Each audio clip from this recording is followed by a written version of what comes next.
Okay, welcome everyone to the webinar. My name is Mihae Jung, and I'm the Community Advocacy Director at California Penn Ethnic Health Network, CPEHN. I will be your facilitator today.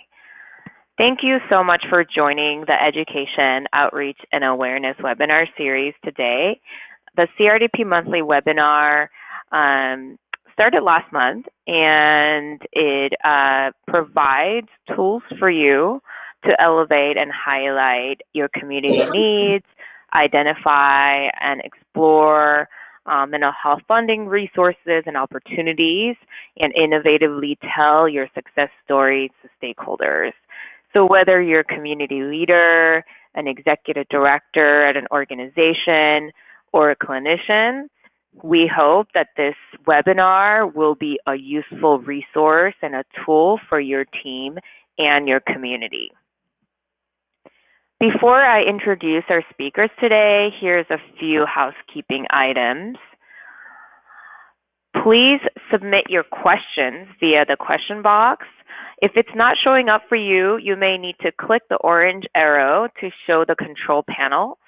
We will address all the questions at the end of the presentation. This is a very popular question. Today's webinar is being recorded, and all the EOA CRDP monthly webinars will be recorded, and it'll be uploaded to our CPEHN website. So you don't have to worry about that. You can view the recording and slides on the CPEHN website sometime next week, and the recording will be available, and the PowerPoint slides and all the handouts will be available for you. We welcome you to revisit the content yourself and share it with other colleagues. We know that folks are very busy and not everyone is able to be here today to attend the live webinar. So we make the recordings available for you so that if you couldn't be here today, you'll be able to access the information at a later time. Please take a moment at the end of the webinar to complete a quick evaluation survey. We really value your feedback, and it helps us to measure our work, and it helps us improve our webinars in the future. Great. So today, the CRDP monthly webinar is going to cover Media Training 101, and we're really excited to have our subcontractor, RSE, with us today. I will have them introduce RSE a little bit more in depth, but you know, RSE's been doing media work for a long time, and you know, they are very committed and dedicated member of the EOA contract, and so I hope that you know, this will be a starting point of us learning from each other. So I'm going to go ahead and introduce Isaac and Suzanne, and I think they'll be presenting interchangeably. So I'm going to go ahead and tell you a little bit about them. Isaac is a long-standing and deeply established community advocate and communication campaign consultant in his hometown of Sacramento. As an independent journalist and digital content producer, his work's been published in the Wall Street Journal, Capital Weekly, and the Sacramento Press, along with many other publications. As a campaign manager, Isaac has helped candidates with elections in challenging landscapes and with limited resources by being intentional and deliberate with outreach strategies and message communication. So it's a little bit about Isaac. And Susan, Bringas, I hope that I'm pronouncing your name correctly.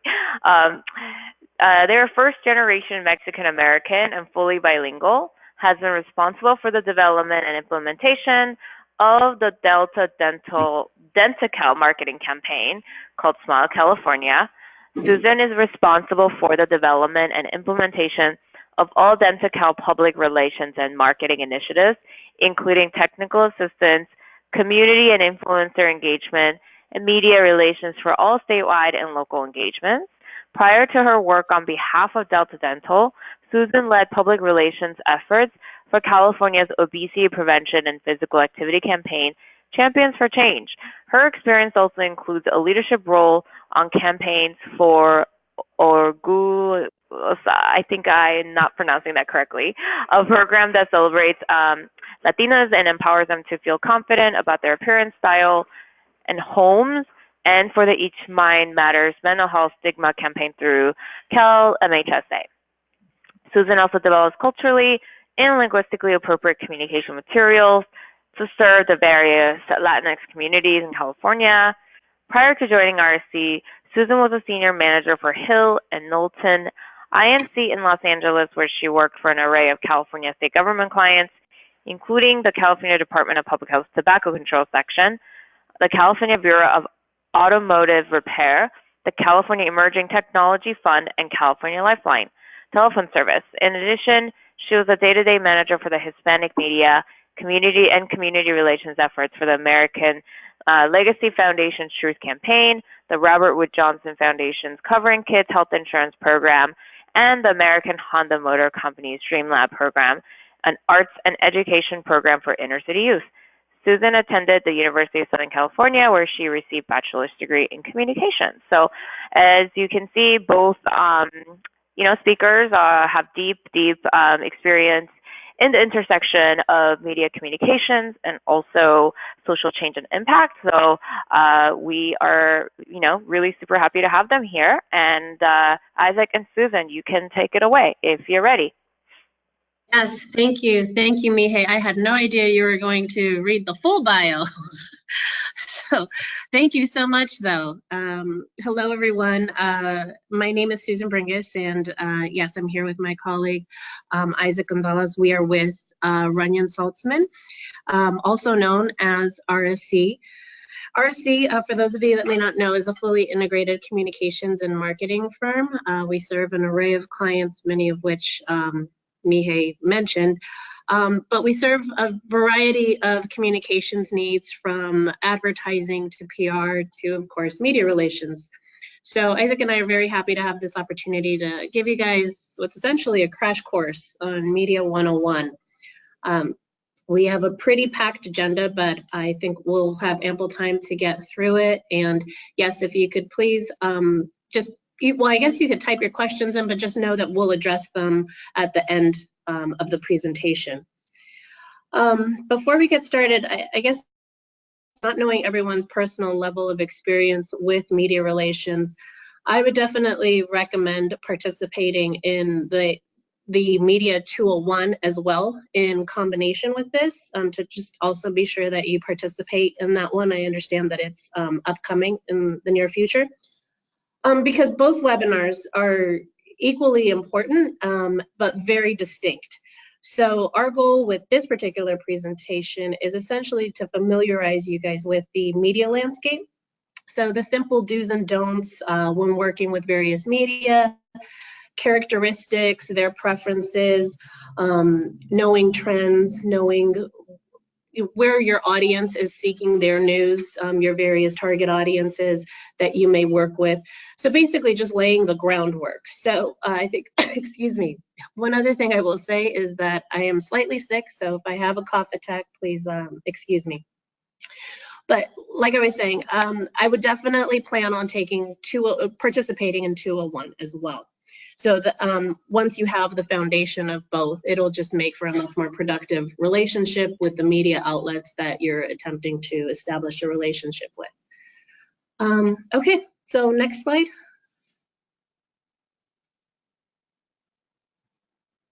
Thank you. Okay, so here's our agenda, which I will just quickly read.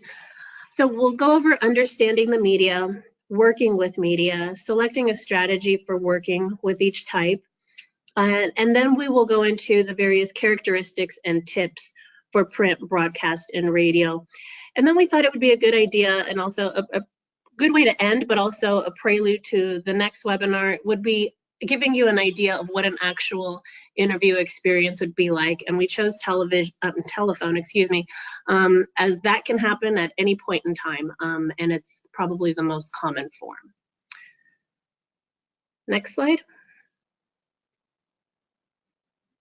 Okay, So the term media refers to video communication. There are television, radio, print, and online media, obviously in various formats. And then, of course, you've got your ethnic media, which also fall in all of the above categories.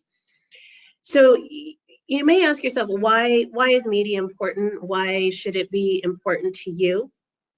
And I think basically the bottom line is that if you have the opportunity to participate in a media interview, it is really one of the most powerful methods that any of us has to reach our audiences. It is really an opportunity, if you are presented with it, one that you should take advantage of, however, one that you should definitely be prepared for. A television segment, as you all know, can reach thousands of people. And if given the opportunity, you should just really take advantage of it. It's hard to come across these opportunities. Some of you may already have had journalists approach you, but it's not easy. But if you are well prepared, then success is not that difficult to achieve when working with media.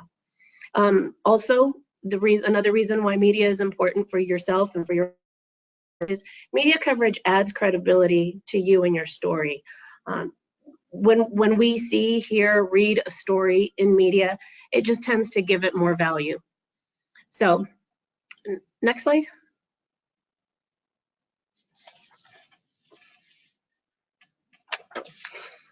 So here you just see a quick snapshot of a number of outlets, giving you just a snapshot of what the landscape looks like.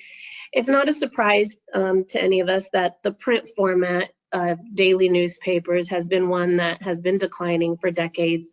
Of course, first with the emergence of television and breaking news, and then the internet. But for this reason, I think it's also important to realize that when working with media, that most outlets, even your local radio station, especially your local newspaper, but local radio stations, local television stations, they're much more short-staffed than you probably realize. Therefore, once again, and I think you'll see that there's an underlying theme throughout this, is just to be prepared, but both for yourself, but also it helps your journalists that you're working with. The more prepared you are and make their work easier, the better chances for you to get coverage. So again, I don't need all of this, but you see, obviously, daily newspapers have been on decline. There's a good number of radio stations, which we'll discuss a little bit further in the presentation as to where those are most effective. And then your commercial television stations, and then, which, no surprise, we've got lots of digital self-employed writers working for digital outlets. Next slide. Okay. So news, and what is it? News comes in many forms, but the bottom line is that reporters really aim to share something new with their audience. So they're looking for stories they believe most people haven't yet heard of, would be interested in, are surprised about, or would be alarmed to know. So it doesn't have to necessarily be something new per se, but just definitely something worth covering for their given target audience. So they're looking for elements like immediacy. How current is it? Did it just happen? Proximity. How close is it to the audience they serve? Consequence. What does it mean? Are we all going to be affected by this?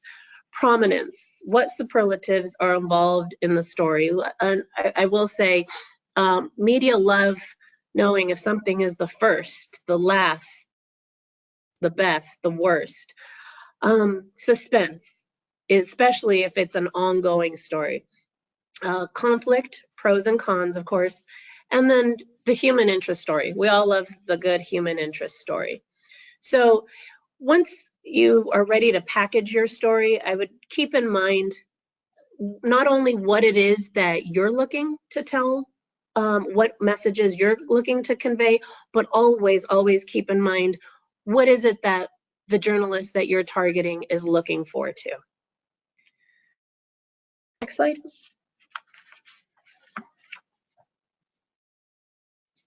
Okay, I think this slide speaks for itself. It's an excellent slide. It's just a good reminder that reporters are not out to get you. At the same time, they're not your friend. So I think that's important to keep in mind. We've all heard the saying, there's no such thing as off the record when speaking to media, and that is definitely true. You may feel that you have a friendly conversation going with a reporter, and you may feel comfortable in saying, oh, well, I'll just tell you, or between you and I, or never, ever, ever do that. But it's not that they're looking to get you. It, again, comes down to being prepared, understand their needs, what their job is. So like it says here, they aren't out to make you look bad, but they're also not getting paid to make you look good. So however you portray yourself, your organization, that is what they will report. They don't have a hidden agenda, but they are the ones that will determine what the news is. And while that sounds like they may have control of the story, you will later, especially in Media 201, learn that you have much more control over an interview than you may think at this point. So it's only what you convey to them that they can work with.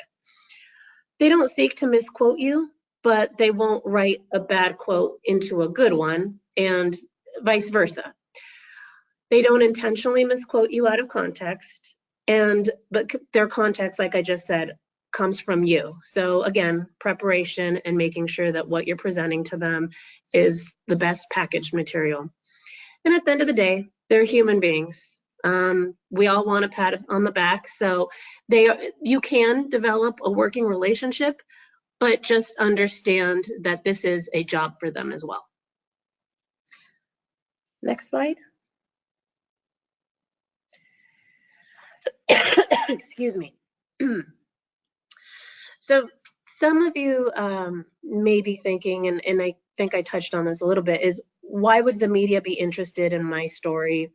What can I offer the media? And I don't mean my story specifically. I'm speaking of your programs, your organizations.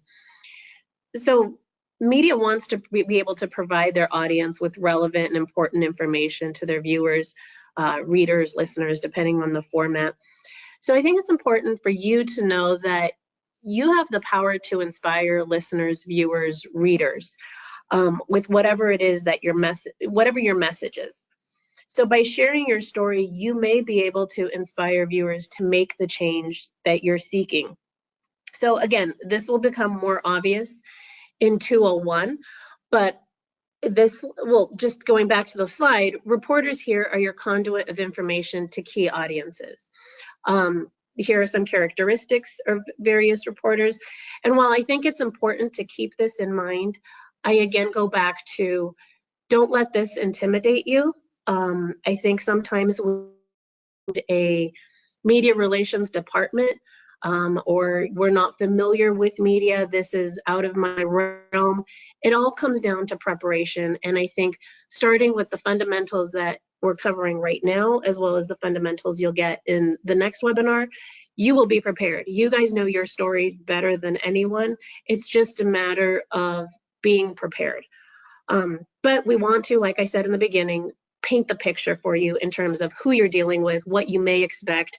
Some can be rude, some can be polite, and so forth.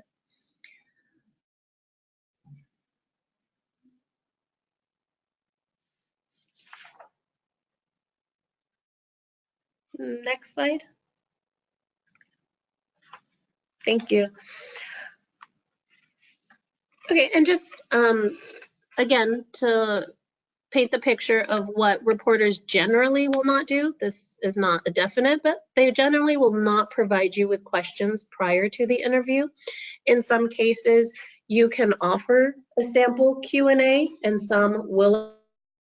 I have found to be true for some radio interviews, pre-recorded radio interviews, again, as a form of making their job easier, where a journalist may not have the time to prepare as well as they would like to for an interview.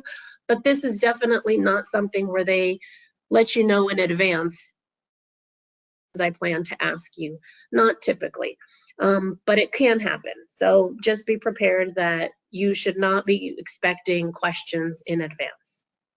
you can offer it, but typically doesn't happen. They will not allow you to see the story before it is aired or published. They will not ask for your approval or your sign off on a story, so please don't expect that. They won't allow you to edit comments, or another reason why, how you portray yourself. You've got one shot. They won't divulge sources of tips or information, so they may confront you with a particular tip or a story they heard or a statistic they heard. They do not typically let you know where they got that information. And then discuss comments made by competitors. The same thing, they may let you know what, won't necessarily divulge who the competitor was. So again, just giving you the picture of how to act in terms of dealing with a reporter from various types of media outlets. Next slide. Thank you for all that, Susan. This is Isaac. I'm going to take over the next few slides, and we're going to start with a discussion on the overview of media and some of the trends that we're seeing in it recently. And before we delve into this, I want to acknowledge the fact that all of you working in your fields of interest are obviously the experts when it comes to your audiences. Some of the statistics and trends that we're about to share with you are nationwide statistics that can help inform you on what media types you pursue to get your issue and your story out to the audiences that you want to have know about it. But please do not take this as a literal biblical only way that you could pursue things, or that it's true for every single individual within an audience. It's just a little bit of context for your consideration. Also, each one of you live in a different geographical region with different media capabilities and different outlets. So there is no silver bullet, one size fits all method for any of your issues or your audiences. But again, this gives a little bit of context. So ethnic media is an extremely important segment of all media. And as a result, we know right now that 21 million people in the United States are primary consumers of ethnic media, meaning ethnic media is their media source, their only media source. That's where they get their information about news. And another 51 million Americans are also primary or secondary consumers of ethnic media, meaning that if they're a secondary consumer, that they receive their news generally from a traditional outlet, but also will also view or consume secondary sources through the ethnic media channels. That means that this media market is very huge, very influential, and very important for the audiences that you want to reach. Next slide, please. Now, we looked into some of the current media trends to different audiences, and we our Hispanic, our African American, and Asian American audiences are all high consumers, obviously, of ethnic media. And also in the United States currently, there are many different types of ethnic media that target specific audiences. We went into a media servicing mechanism that we subscribe to called CPEHN to look into some of the audiences of interest to us. And there are hundreds of different types, either newspaper, online, and radio for many of the IPPs. And for example, we gave a few here in this slide. The LGBTQ audience market, there's over 350 media outlet platforms that specifically target this. And for Native American, we found through CPEHN over 25 media outlets which have delineated that Native American interest is their main primer for what they produce. So that gives us an idea that while ethnic media is very large, and we had a previous slide that showed you how many media outlets exist total, we know that there are less outlets producing ethnic media specifically, but they are out there. And we also will be able to provide lists for what those media outlets are and some of the context there. So as we get into the 201 and talk about sending out your pitches or press releases, we have contact information and lists specific to the ones in California. Next slide, please. Again, I want to reiterate that this is only for context and shouldn't be taken as it's part of your decision-making process, but at the end of the day, you all will have different capabilities and different media outlets in your communities which you'll target.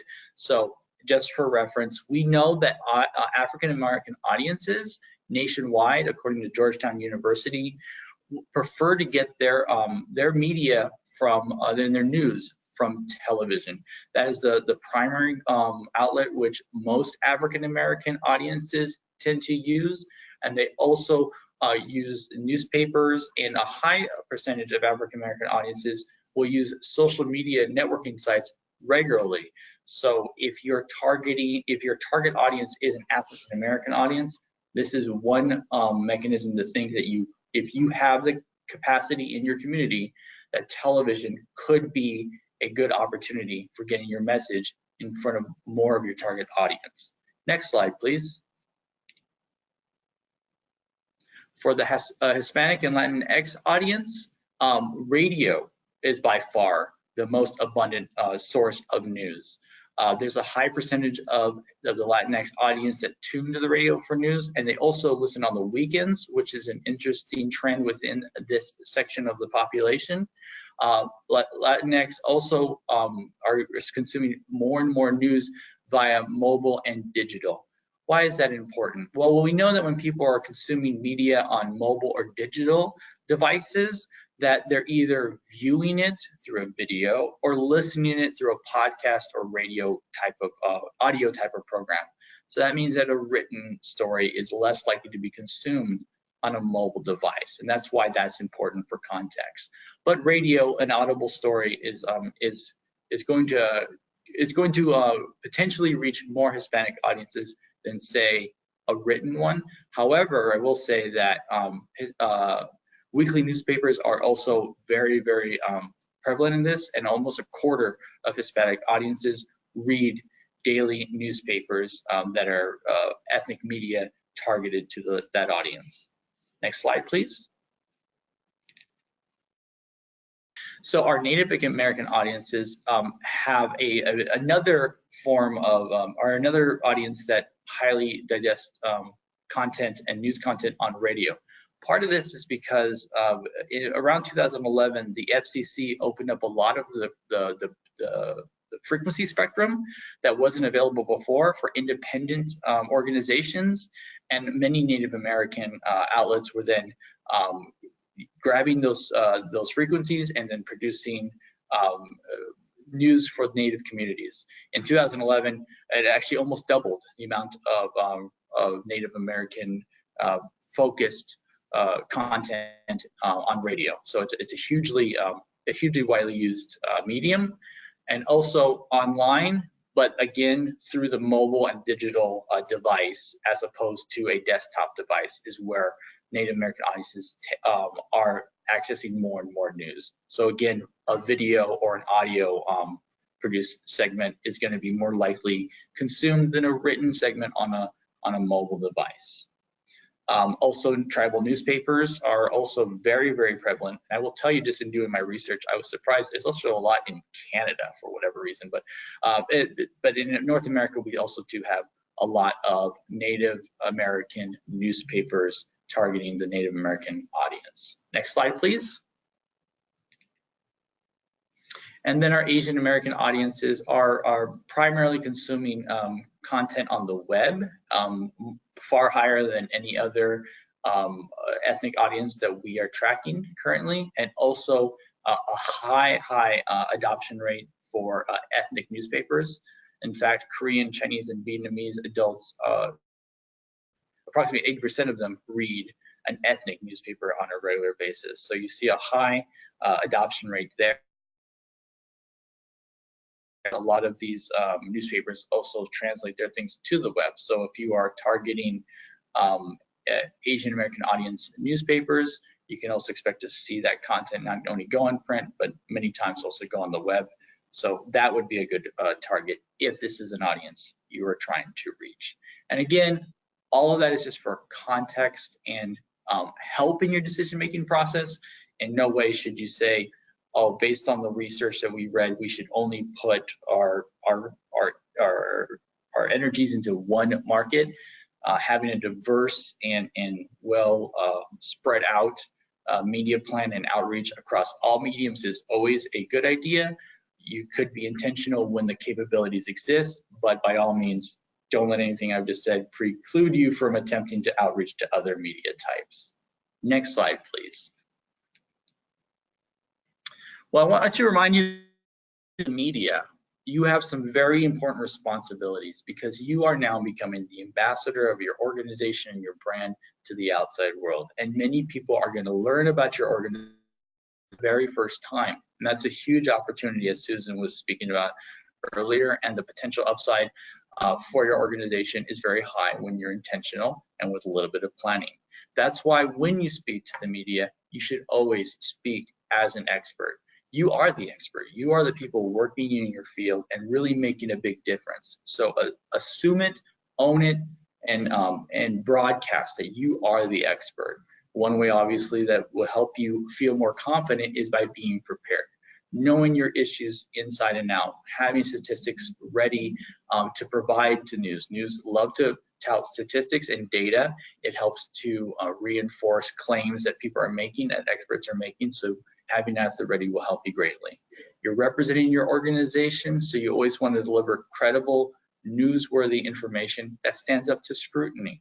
And the bolder the claim, usually the higher the level of data or proof needed to back it up. We are going to be teaching you these techniques in the 201, especially something called bridging, and that is going to be very important to always stay on where an interviewer might take you. Staying on your message is the most important thing to make sure that that's what gets across. So avoiding manipulation and misrepresentation is really your responsibility. As long as you stay within your key messages and your area of expertise, you will stay out of trouble. Next slide, please. So, we spoke a little bit about reporters earlier because we want to emphasize that they're human beings. They're human beings with more and more responsibilities and less resources. Making their job easier increases the likelihood of your article or your issue being published or broadcast. So, and again, emphasizing that they're human beings, leveraging a personal relationship with a reporter is a big deal. Reporters more and more spend time in the community. They want to be out in the community. They want to be known assets within the community. So getting to know them, developing a friendly relationship, being that you're always courteous and polite, and every time they see you, they look forward to it. And if you had to pick up the phone and call them, they would answer and they would know who they were speaking to, is a huge piece of leverage, and it can last really a lifetime. So definitely building on and then expanding upon personal relationships with reporters, and also staff, assignment editors, or people who are in the newsroom who may be receiving your press release first is a really big deal. They're human beings. Treat them like how you would like to be treated. Also, the owners of media outlets, if they're local and really active in the community, is very important. All types of media personalities. You have DJs, you have street teams, people who are out and engaging with the community. The first time you meet them, make a great first impression and let them know that, hey, you're somebody who they want to know in their life and that they can leverage and make their job easier later on. Other tools that are available to you, and these are the tools that the media ingest every single day that they are used to receiving, and we're going to help you produce these things in the way that media wants to see it so that it becomes actual news, are the news or media release, the news advisory or media advisory, your op-ed, and your letters to the editor. We're going to give you templates for all of these items in today's presentation, so you'll be able to have that and use that, plug in your facts, and you're good to go. White papers are also good things for working with the media. You know, as important as the issues are that we work on every day, sometimes they are just mysterious and a nebulous thought to the media, and they don't really have a lot of time to understand that. But a white paper, something that is maybe 2 or 3 sides, graphically heavy with data and charts and important information about why your issue is relevant to the news, can demystify your issue and your organization to a reporter and then make it something that they want to cover. Lastly, special events. And we're going to hit on this a little bit today because this is probably the most likely thing that you can have that will attract media attention, and that's a special event. Your television stations, your newspapers, they're going to go to things where people are and things are happening because it's a very natural story. Next slide, please. So we're going to talk a bit about the news release, and again, you're going to receive a template about this after this presentation. So don't try to remember all this right now, but just know that, and again, you can refer and watch this later. So just a little 101 about the news release itself. The news release should be written in what's called an inverted triangle format, which means the most important thing happens first, and every single thing after that reinforces the first thing and is less and less and less important. So if you can think of an inverted triangle, that it's wider on the top and more narrow on the bottom as it gets down. The reason being is that our news desk assignment editors, the people who are receiving this, are very busy. They need you to get right to it. That first paragraph has to say, on this date, on this time, and at this place, this important thing is happening. Grab people's attentions right away. All of it should be written in the third person. So you don't write about like, I am doing this, it's the organization, all in the third person. Photographs are more optional, but if you do send them, you must send them in the highest resolution possible so that they could be potentially reused. Editors aren't going to have time to ask you for better pictures later. They're going to run what you give them if you give them anything at all. And it wouldn't be great to see a blurry or unflattering photograph in a newspaper or on a television segment, because again, you're the brand ambassador. You're the ambassador of your organization, and that reflects on your organization. So the highest resolution possible if you're going to give it. And this is just a common courtesy because no one likes to start working on something only to find out someone else is working on it. If you send a news release to multiple reporters at an organization, give them the courtesy of letting them know that I've sent this to Jane Doe and John Doe and Jack Smith, all at your organization. That way they know, oh, it's going to go to the appropriate person. It's their turn to report on it. I won't spend half a day working on this just to find out someone else has done it. Next slide, please. Now, again, going to the template, you're going to see that there are some very specific points in how news releases come out. These are like telltale points that a news editor or assignment editor is going to look at. For a media release means that this news release is not embargoed. It's not being held to a future date. It can be reported on immediately. Who do I contact? Stories have to have a soul, and a soul is a person. Who is the person behind this story? There are no stories without people in it. Those don't get covered. So how do you contact that person? A nice headline, and perhaps sometimes a sub-headline that reinforces the first headline. That's usually italicized under the first headline, but you got to capture people right away. And if you can't do it in a headline, it's very difficult to get a media organization to follow it. Your first paragraph, again, I just went over it. The 5 W's: who, what, where, when, why. And add the H, how, if necessary. The second paragraph and every paragraph after that just reinforce that first paragraph and get less important as you go along. Often, because again, this may be the first introduction to your organization to this media outlet, you can include a statement describing your organization. Organization XYZ has been, it was established in 1997 to provide XYZ services to XYZ population. That's great. It completely demystifies who you are and helps again to educate a reporter quickly. And then news releases just end with a triple pound. It's a common thing. It goes way back to teletype and telegraphs. It's just what they expect to see. They know, boom, that's the end of the news release. Again, our template will help you through this. Next slide, please. Again, those relationships with local reporters. We just want you to know how important it is. In the media world today, there are less and less reporters, and also Why this is important is reporters move a lot, or they move to different positions as either PIOs or working with different organizations, again, looking for community and relationships, make them as positive as possible, and you will know that the community with that and more reports to come out. As we spoke to earlier, and these templates exist for you, letters to an editor is a great way to get your point of view across on your specific topic. We provide you with a template, and it's a mechanism where newsrooms need more of these things. They're getting less letters to the editor. They have less content on their websites or in their papers. So again, you are helping them fulfill their obligation of producing media. They're human beings. They will appreciate it, but they expect it in a certain format. That's where our template will come into play. Next slide, please. An op-ed is also a really good way of getting your organization's opinion of an issue or stance on an issue out there. And a lot of the times, these are actually stronger when they have more than one author on the byline.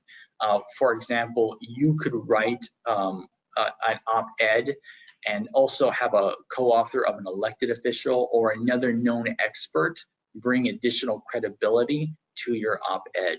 And you can pitch these to your newspaper before going to the trouble of writing it all, so that they know that this is something that you're interested in and gauge their response. Lastly, the news advisory. This is also a very important tool to use, and this is very, very important too when having an event. It allows the media to know at this time and at this place, a camera-ready opportunity will exist, highlighting these people, and they're going to be talking about these items.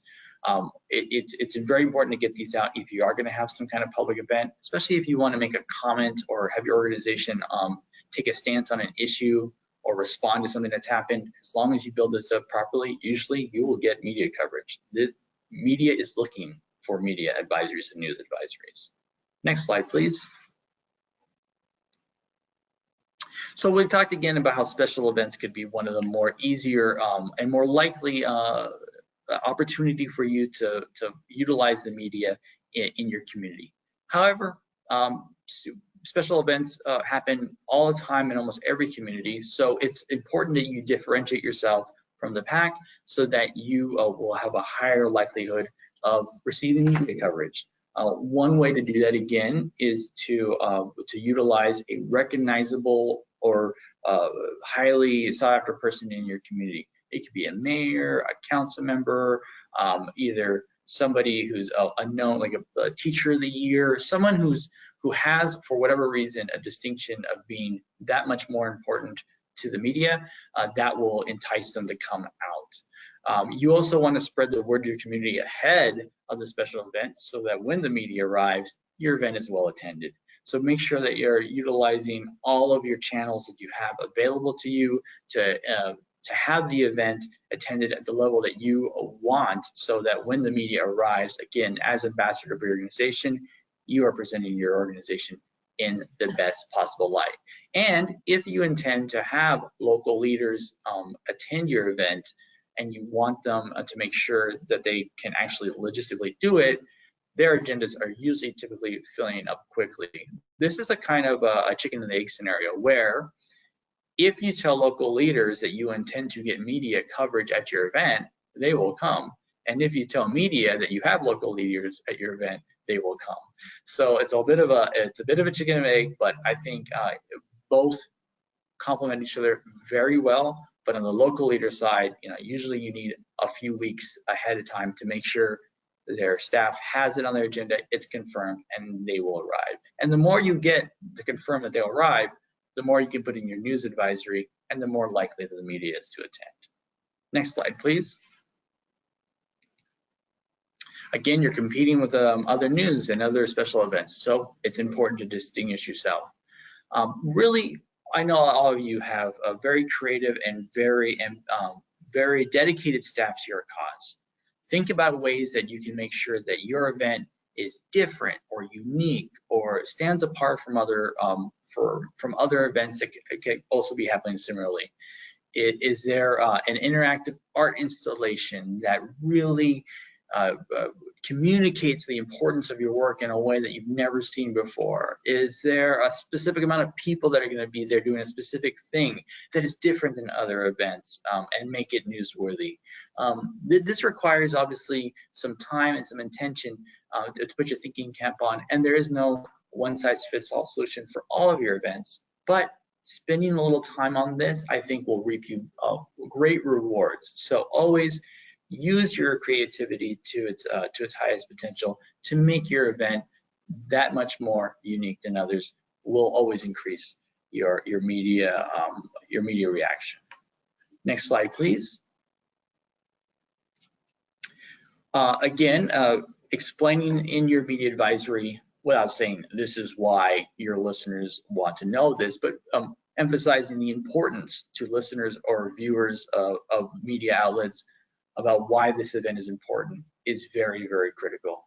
Explaining, if you were doing a coverage about a health issue in a community and said that 1 out of 6 members of this community are affected by this health trend, that's important to the listeners or viewers of that media outlet, and that defines to that media outlet why it's so important they come. So trying to find a reason why your event or your issue is so important here, right where the media's target audience is, right where your audience is, helps to entice, again, that media coverage. If you're having an event, you've got to find the magic window of how much notice to give. Some media outlets will want things within 48 to 24 hours ahead of time, but you have to consider the day and other mitigating factors. For example, if you had a Monday event, you can't send out a news advisory on Sunday. Again, these are people. Staff is smaller, almost non-existent. It's harder for an editor to schedule out their week if they're doing it on a Sunday. So if you had a Monday event, you might want to do that on the Thursday or Friday before. If you have a holiday or any other special events that are going to be taking up media time, give yourself a little bit more of a buffer. But if you post a media advisory a month out from an event, likely you could be lost in the fold. Your media advisory might go on a stack and then be buried over the course of 30 days. So you don't want to do it too early. And you definitely don't want to do it an hour or two before. So finding that sweet spot that's appropriate for your media and your capacity is important. Post your event on social media so that they can share pictures, and then always offer for in your media advisory the ability to get a mobile phone for somebody who's a contact person, not a desk phone inside of an office, and make that offer to text. Like, we'll take text. Reporters love to be able to text somebody quickly, especially when they're working on a deadline. Next slide, please.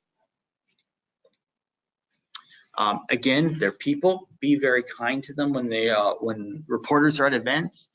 Give them special access. Give them the opportunity to speak with people on the record.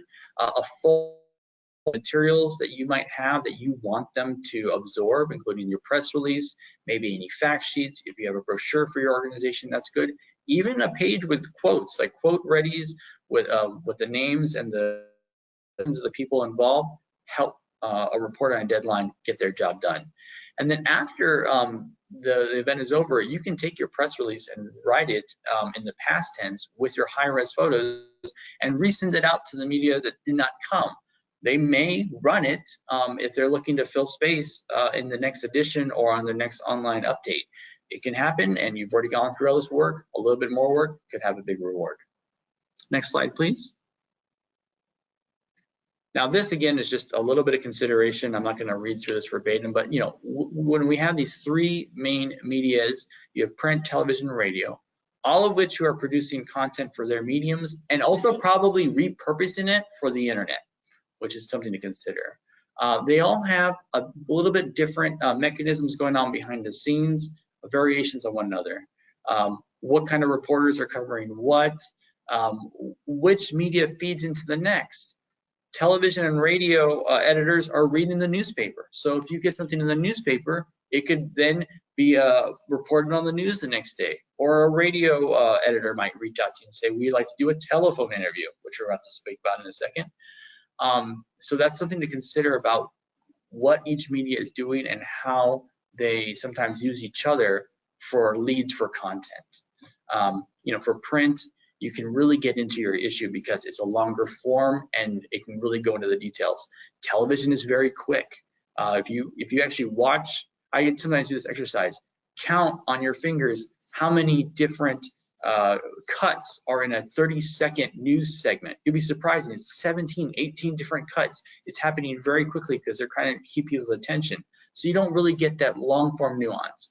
But on radio, you can get a longer interview, really go out, but again, you have no visuals, so you have to paint a picture in people's minds by telling your story. So it creates additional challenges, and it's just something to be aware of. Next slide, please. Really quickly, I wanted to talk about what could happen when you reach these different media formats, and you can consider as a likely outcome, and a could go. Excuse me. So if you are able to get a print article written for you, you're going to see that it's going to be disseminated in a print article. There's potential for then a series of articles if your issue is ongoing. And again, as I said before, other media will then read about it and then potentially reach out to you, or just sometimes republish it. You'll hear on the news, they'll just basically speak about the issue they read about in the newspaper that day without ever reaching out again. But it's an added goal, or it's an added outcome. Next slide, please. For television outcomes, it's a huge opportunity to get a wide audience to really visually absorb your issue, your cause, your organization for the very first time, and it can be narrative changing.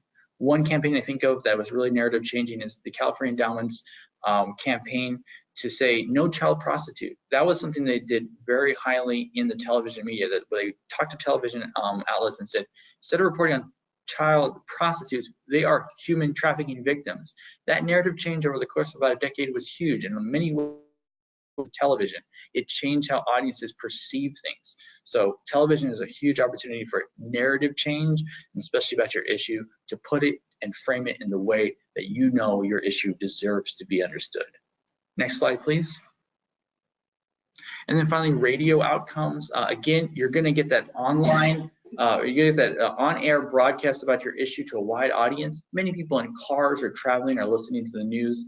But then afterwards, you can either get that might be disseminated on a podcast, which is great to share via social networks or your email, or you can share, there will be a link usually on their homepage, which will also have the story, sometimes written and also as an audio format.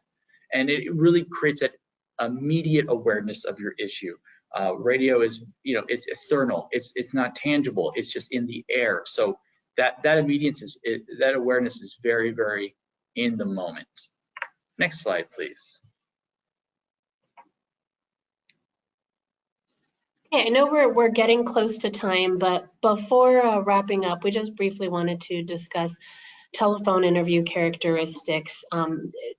Interviewing techniques will definitely be a part of the Media 201, but now that you're familiar with the media landscape and characteristics and expectations, we think it's just as important to leave you with what is an actual interview experience like. And more often than not, that interview will take place via phone, even if you have an event, sometimes there's a reporter who just calls you as a follow-up, has a couple last-minute questions.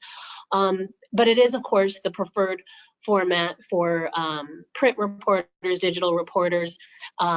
Going through the bullets here, reporter likely on deadline, like I said, could follow up with you on some details. So the story may be nearly completed. It is, of course, good to know where they are at with their story. So again, knowing that you are in control, don't feel intimidated. So find out what you need to know before answering questions. Where are they calling from? Because you could technically get a call. Hey, hi Sally, my name is such and such from the Fresno Bee. Do you have a few minutes to talk?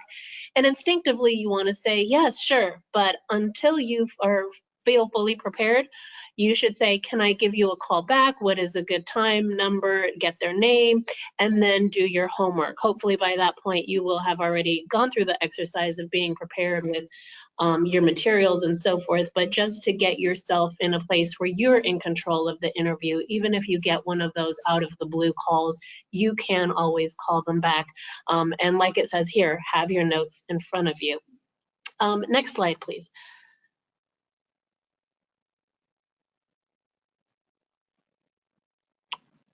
Thank you. So again, we want to, of course, take on any questions, but what are the general rules of engagement? Here, always return calls promptly. Like I said, you may get a message or you say that you're going to call them back. Obviously, call them back when you say you will. Never, ever miss a reporter's deadline. Isaac pointed out the importance of relationships. That will kill a relationship.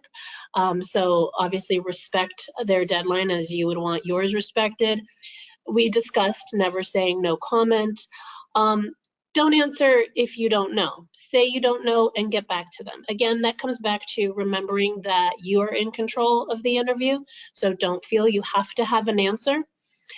This will be discussed later on with interview techniques, but again, it's fine to just stop talking. Sometimes we feel we need to keep talking to fill space. It's fine to not know the answer, and it's fine to just stop talking. We discussed off the record, there's no such thing. Avoid words at hyperboles, shocked, best, worst, because again, they will quote you.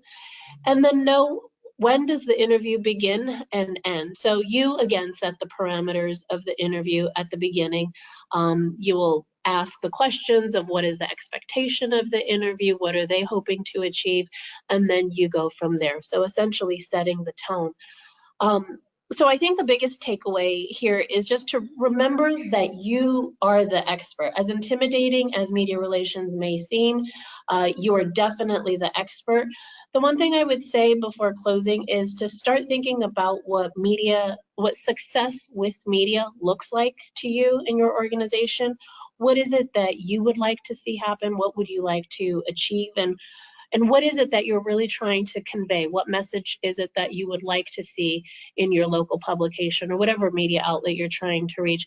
And once you start narrowing it down to a message or two of what is it that you want to convey, and then finding the nexus of where that meets with what that particular media outlet is interested in, what is their audience interested in, then that's where I think we'll go into it in Media 201, but that's then the sweet spot of getting, increasing your chances for media coverage.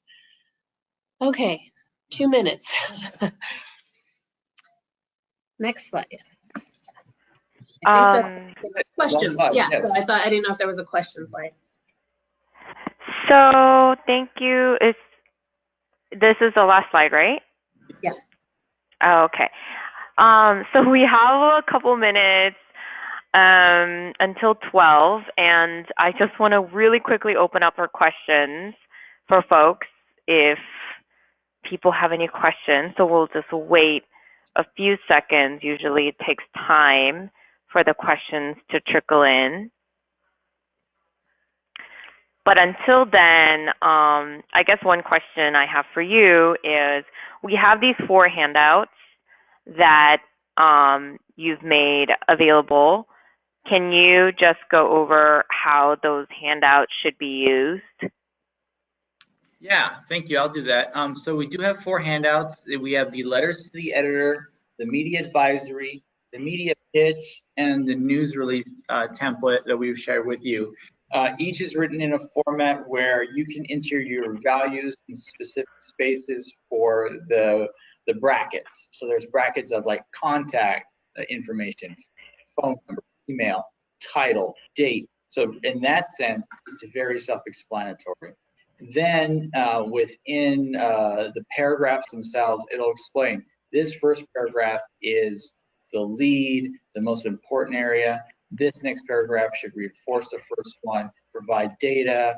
This third paragraph is the boilerplate, the information about your organization.